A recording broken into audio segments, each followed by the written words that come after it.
അസ്സലാമു അലൈക്കും വറഹ്മത്തുള്ളാഹി. അൽഹംദുലില്ലാഹി റബ്ബിൽ ആലമീൻ. വസ്സലാത്തു വസ്സലാമു അലാ അഷ്റഫിൽ മുർസലീൻ വഅലാ ആലിഹി വസഹ്ബിഹി വസല്ലം. അൽ മാലു വൽ ബനൂന സീനത്തുൽ ഹയാത്തിദ് ദുനിയ. ധനവും മക്കളുമെല്ലാം ഈ ഭൗതികമായ ജീവിതത്തിലെ അലങ്കാരമാണ് എന്നാണ് വിശുദ്ധമായ ഖുർആൻ പറഞ്ഞിട്ടുള്ളത്.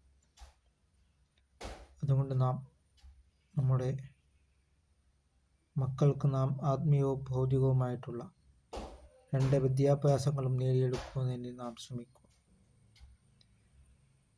രണ്ട് വിദ്യാഭ്യാസങ്ങൾ ഉണ്ടെങ്കിൽ മാത്രമേ നമ്മുടെ മക്കളാവുകയുള്ളൂ.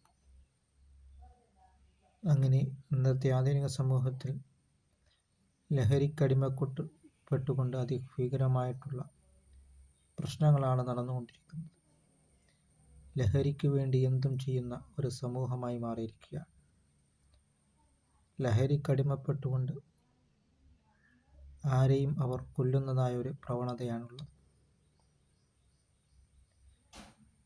അതുകൊണ്ട്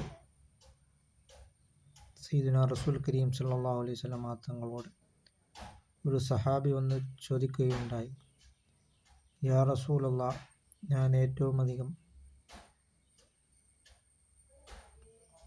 കാരുണ്യം കാണിക്കേണ്ടത് ആരോടാണെന്ന് ചോദിച്ചപ്പോൾ റസൂൽ കരീം സല്ലല്ലാഹു അലൈഹി വസല്ലം തങ്ങൾ പറഞ്ഞിട്ടുള്ളത് ഉമ്മുക്ക, നിന്റെ ഉമ്മയോട് എന്നാണ്.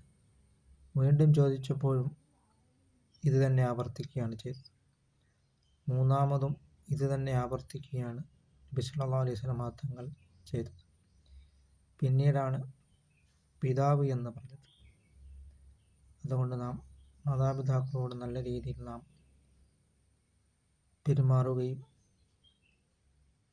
മാതാപിതാക്കൾ കാരണം സ്വർഗത്തിലേക്കുള്ള ഒരു പ്രവേശനമാണ് നമുക്ക് എളുപ്പമാകുന്നത്. അല്ലാഹു തആല നമുക്ക് നാഫിയായ ഇൽമിനെ അല്ലാഹു തആല പ്രദാനം ചെയ്യുമാറാകട്ടെ.